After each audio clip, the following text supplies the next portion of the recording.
ഒക്കെ സാന്നിധ്യം ഓരോ നിമിഷവും നമ്മൾ അനുഭവിച്ചുകൊണ്ടിരിക്കുക. തമ്പുരാൻ ഇങ്ങനെ താങ്ങിയാണ് നമ്മളെ നടത്തുന്നത്.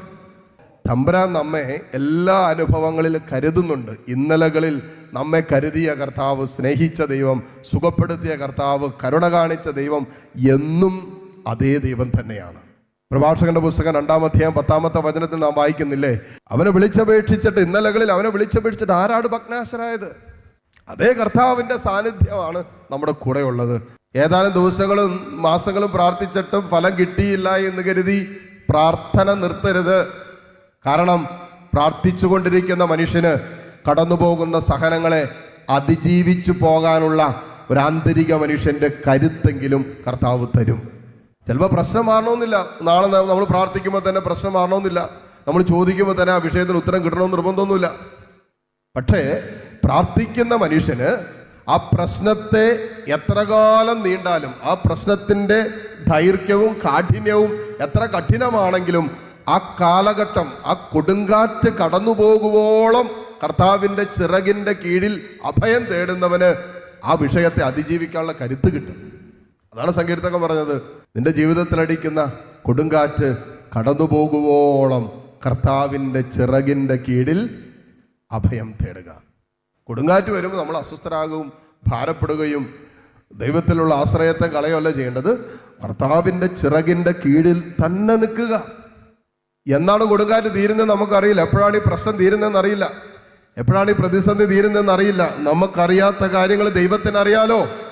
എല്ലാം അറിയുന്നവൻ ദൈവമാണല്ലോ. അപ്പൊ നമുക്കറിയില്ല എന്നാ ഈ പ്രശ്നം തീരുന്നതെന്ന്. എത്ര നാൾ ഞാൻ ഈ കണ്ണുനീര് കുടിക്കണമെന്ന് അറിയില്ല. സങ്കീർത്തനം 13-ാം അധ്യായത്തിൽ പറയാം, ദൈവമേ ഞാൻ എത്ര നാൾ വിലപിക്കണം, എത്ര നാൾ കരയണം, എത്ര നാൾ ഞാൻ കണ്ണുനീര് കുടിക്കണം, അറിയില്ല. പക്ഷെ ആ വേദനകൾ സങ്കീർത്തകൻ ദൈവത്തിന്റെ സന്നിധിയിലേക്ക് കൊടുത്തു. ദൈവമേ നിന്റെ ചിറകിന്റെ കീഴിൽ ഈ വിനാശത്തിന്റെ കൊടുങ്കാറ്റ് കടന്നു പോകുവോളം നിന്റെ ചിറകിന്റെ കീഴിൽ ഞാൻ അഭയം തേടുന്നു എന്നാ സങ്കീർത്തകൻ പറഞ്ഞേ. ചില സങ്കടങ്ങളുടെ കൊടുങ്കാറ്റ് കടന്നു പോകുവോളം പ്രാർത്ഥനയിൽ കർത്താവിൻ്റെ ചിറകിൻ്റെ കീഴിൽ നിന്നും നമ്മൾ കുതറി മാറരുത്, ഇറങ്ങിപ്പോകരുത്. പിശാച് ഒരുക്കുന്ന ഏറ്റവും വലിയ കെണിയാണ്. ഇനി എന്തിനാ പ്രാർത്ഥിക്കുന്നതെന്ന് ചോദിക്കും. നമ്മുടെ മനസ്സിലേക്ക് പിശാച് വരുന്ന ഏറ്റവും വലിയ, ഇനി എന്തിനാ പ്രാർത്ഥിക്കുന്നത്? നമ്മൾ ചോദിച്ചില്ലേ നമ്മുടെ വീട്ടുകാരെങ്കിലും അല്ലേ, കൂടെയുള്ളവരും ചോദിക്കും, നീ ഇത്രയും പ്രാർത്ഥിച്ചില്ല, എന്നിട്ട് അല്ലേ കുറെ നാളായാലും പ്രാർത്ഥിക്കാന്നുണ്ട്, എന്നിട്ട് ഇവിടെ എന്നാ ഉണ്ടായി? ഇത്രയും പ്രാർത്ഥിച്ചിട്ട് കണ്ടില്ലേ, മക്കളെ കണ്ടില്ലേ, അവസ്ഥ കണ്ടില്ലേ, എന്നിട്ട് എന്നാ ചോദിക്കും കേട്ടാ. അപ്പോഴും നമ്മളാണ് പ്രാർത്ഥിക്കുന്നവർ. അതുകൊണ്ട് നമ്മൾ നിയന്ത്രണം വിട്ടൊന്നും പറയാൻ പോയേക്കരുത്. പ്രാർത്ഥനയുടെ ഒരു ആന്തരിക ആത്മീയ മനുഷ്യന്റെ കരുത്ത് നമുക്കുണ്ടാകണം. നമ്മൾ വിചാരിക്കുന്നത് പോലെ നമ്മൾ ഒറ്റയ്ക്കാക്കിയിട്ട് പോകുന്നവനല്ല നമ്മുടെ ദൈവം. നമുക്ക് വേദനകൾ തരില്ല എന്നല്ല ഈ പറയുന്നത്. നമുക്ക് സഹനങ്ങളോ സങ്കടങ്ങളോ ഒന്നും തരില്ല എന്നല്ല പറയുന്നത്. പ്രലോഭനങ്ങൾ അനുവദിക്കുന്നില്ല എന്നല്ല പറയുന്നത്. നമുക്ക് ദുഃഖങ്ങളും കണ്ണുനീരിൻ്റെ അനുഭവങ്ങളൊന്നും തരില്ല എന്നല്ല പറഞ്ഞത്.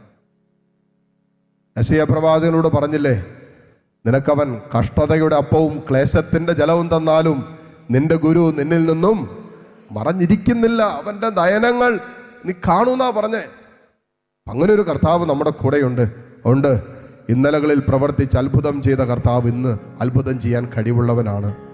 ഏത് വിഷയത്തിലാണോ ദൈവം ഇറങ്ങി പ്രവർത്തിക്കണമെന്ന് മക്കളെ നിങ്ങൾ ആഗ്രഹിക്കുന്നത്, ആ വിഷയത്തെ ദൈവസന്നിധിയിലേക്ക് ഉയർത്തി ജെറുസലേം ഭീതികളിലൂടെ നടന്നു നീങ്ങിയപ്പോൾ അവൻ തൊട്ടവരും അവനെ തൊട്ടവരൊക്കെ അത്ഭുതങ്ങൾ കണ്ടെങ്കിൽ, കർത്താവേ നിന്റെ സാന്നിധ്യത്തിലാണ് ഞങ്ങൾ, നിന്റെ തിരുശരീര രക്തങ്ങൾ സ്വീകരിച്ചവരാണ് ഞങ്ങൾ.